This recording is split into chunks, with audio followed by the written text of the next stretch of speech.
So today, Dusk came out, or well, technically, probably yesterday. If you don't know what this is, basically, this is a full on PC port for Zelda Twilight Princess. And it's not even just a PC port, this actually is a port for Android and Linux, all released at once. Linux should be fairly simple. With Linux, too, that basically means that you can play this on a Steam Deck. Just natively, and you could also play this on Android devices like your phone, or potentially want to try to see if my Odin 2 will boot it up. It's one of those older kind of like Chinese handhelds. But anyways, let's get into it for PC. So for here, you're just going to want to click download for this. If you're on Windows, I imagine most people viewing this, it's for Windows. So you just download that. It's pretty fast. Also with the website, it does appear, make sure. Okay, I just had to make sure the recording was going. There is two links if you looked up like Dusk Twilight Realm or like Zelda Twilight Princess PC port. You're probably gonna find both of these. Both of these appear to be the same thing. I used this link where it actually has that. But so you got that. There is one thing you are gonna need, and that is gonna be. I'm gonna get rid of that for right now. That is gonna be the actual copy of the game. Now you can try to rip the game from your disc if you have the tools and means to do that. Personally, I got a ROM. Not to say I don't own the game, right? Because if you own the game, you should be able to just download it. Some installation tutorials say you can't use .rvz and you need a .iso file. For me, because I did test this and everything, it works with the RVZ. I saw other people using the RVZ, works absolutely fine. And yeah, I can't link any websites because that would go against YouTube's TOS, but there is some fun sites that may contain ROMs. Anyways, that should be all the info you need. So with the Dusk folder now here, let's see, we're just gonna do extract all, let that extract extremely fast. You don't really need this anymore. It's just basically a copy. And so we're gonna hop in here. And so right off the bat, this is the folder that you extracted, or rather, this is the folder you extracted. And you hop back into here and dusk.exe, and right away Windows is going to flag this as like a virus. You just click on more info and run anyway. It's basically, it's just a false positive effectively, unless the creators of Dusk are just spreading everything, but I highly doubt it. So we're going to click run anyway. One important thing you can note right here, Xbox One S controller already there. So I do have my controller just on there. It found it by default. It seems like with PC controls, like if you want to use mouse and keyboard, it's not the simplest thing ever. I did see, and I will show you could edit the keyboard stuff, but with the mouse, it wasn't really picking it up correctly. So I'm not 100% sure on that. I imagine someone will go more into depth in it. It's only been, I don't even think it's been like 12 hours since this thing came out, maybe. So yeah. Anyways, what you're gonna have to do, select disk image, and we're gonna want to do that. Plus, I kind of want to hear the sound, so I'm gonna make sure I set this to my headphones, which I have on. But yeah, so you want to find your game ROM, and this is our ROM.rvz, and would you look at that? It works. Okay, so welcome to Dusk. Choose a preset to get started. You can change it any time. So there's classic, which enhancements are disabled. It's just pretty much just as close of a match to the GameCube version as you could get, and pretty much for speed running, because locked FPS or whatever frame rate it was running on that console. So I'm going to choose the Dusk version. You can choose to send crash reports. This would automatically send stuff. Some people want to do it, some don't. Really depends on what you want to do. But now the disc is ready. Everything's here. And if I pick up my controller, it actually works right off the bat, right? So what we want to do is we're going to go full screen like that. And I'm going to mess with the settings first just to show you guys. So with here, just the first one, pre-launch, you could actually choose if you want... Excuse me. You could choose if you want... pretty much D3, D12 or Vulcan. It's auto. I imagine it's I imagine it's on that by default for me, because I do have a Vulcan. From my understanding, I'm pretty sure that's more with AMD, and I got an NVIDIA graphics card. It's probably gonna work with either. I have 4090, so I can't imagine I'll have like too many issues, right? And then I just want to do toggle full screen, and also we're gonna do unlock frame rate. And so we can show an FPS counter here. We'll do the top right. So you can see it's at 160 FPS, which is insane. With the internal resolution, it lets you actually like pretty much see what you want to do. I mean, you could go up to like 12x, which is nuts. I mean, this is the highest it will go. I don't even know. That's like a massive resolution. With this, I'm probably gonna stick back to just bring that over. We'll go back to default just for the sake of the video.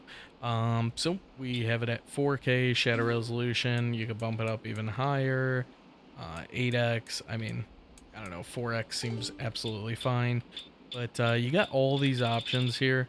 I'm not going to cover how to import custom textures, but it does appear from what I'm seeing online that textures, pretty much custom texture packs, work absolutely fine with this as well. So if you had some in the Dolphin emulator that you were using and now you're coming over to this, it should work the exact same. There is a tutorial that I could probably just link where I did find that, and I'll drop that in the description as well. But taking a look here, you can put VSync on, that'll lock the frame rate. If you don't have VSync, that's absolutely fine. VSync, I mean, for me, I prefer no VSync typically, but if you're playing with the controller, in my opinion, you don't notice as much if VSync is enabled. Hot take probably, but I believe that's 100% true. And then, so we go here and input. I personally want to do free camera, and there's tons of camera options and, you know, aiming options and whatnot. We go over, there's audio, and we also got gameplay. We've got various modes, and we also do have like speedrun mode, cheats, interface, and I'm just gonna boot up the game so you could actually see it running as well. So we click on that. Let's see what happens here. Alright, so I'm probably gonna skip ahead past some of this, right? Get to the menu, and now it's like you're just in the menu of the actual game. And here we go, we created a save file, and it's just new quest log. I'm gonna go with the default link with that for the name of the horse, I believe. And as you can see, I mean, I'm running at a locked 160 FPS. Obviously, if you have like a different graphics card, you probably will potentially experience, I mean, I can't imagine. If you're watching this, you likely have a PC that's capable of running video games to some extent, which means you're probably going to be able to run this at over 60 FPS, guaranteed. If you're running on, like, you know, an ancient relic, I can't say 100%. You know, I mean, nowadays we got Doom running on calculators. But anyways, we want to skip through all of this, and yes, again, I'm just skipping it. I have no idea. I don't want to spoil the game, because again, so I don't know if I mentioned this earlier in the video, because it's like my second take trying to do this. I actually never played through this game. I've seen friends play through this game back in the day, because, you know, I'm old, guys. I'm an unk.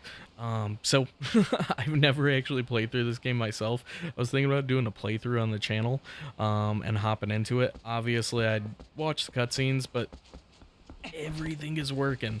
So for all those people that said RVZ doesn't work, it does. But yeah, I mean, that's basically it. Oh, there is one more thing I wanted to show you. So on the Xbox controller, you got that little button. It's like not the start button, but like the menu button. You click that, and yeah, this game has like built-in achievements. I mean, everything. Like, it has tons of stuff, and you can do reset. I imagine that's probably going to reboot the game, and then you can pull up the settings from here, or, you know, just do this. And I mean, just taking a look here, I mean, we could lock it to 4x3, but we don't want to do that because we're not living in the past. Let's see here. I mean, if I turn VSync off, I mean, I'm still at 160, so I couldn't say 100% if that needs like a restart or whatnot, but I mean, it's still working absolutely fine. And actually, just for the sake of this, because let's try this at the 12x. Okay. So now we're playing at 12x the resolution. This is beyond 4K. So you can do a lot with this. And again, obviously, I'm kind of a noob when it comes to like Zelda games. I've never beaten a Zelda game before, and that's why I thought it would be interesting content for people to see me playing through a Zelda game for my first time. This definitely looks like a contender that I might do. Just look how sharp that looks now, man. It's crazy. And if you mess with it even more, because I kind of want to see if we bring the shadow resolution all the way up to... Yeah, I mean, for a 4090, it's going to be nothing. I got like 64 gigs RAM. My PC is overkill. It's just absolutely nuts. But yeah, this just works so great. And I mean, this is the game. This is it. But definitely drop a like if you enjoyed the video. For questions, again, I'm not as versed in this stuff. I just kind of wanted to share it because my audience is primarily Halo, but also like Halo mods and like other game mods. And so for something like this, I mean, this is nostalgic for people that still played those games. Likely if they played those games, they're as old as me and they played something like this growing up. So I definitely wanted to share it and hopefully get more people into it because I feel like a lot of people have not heard about this still. As crazy as it sounds, a lot of the people are really big in the Nintendo community probably heard about this, but other people probably haven't. So definitely something I wanted to share on here. But definitely drop a like, subscribe if you'd like the content. If you want to see more, comment below. Let me know what you think of this. I mean, have you played it? Am I a just foul person for never touching a Zelda game? But yeah, let me know. Anyways, guys, peace.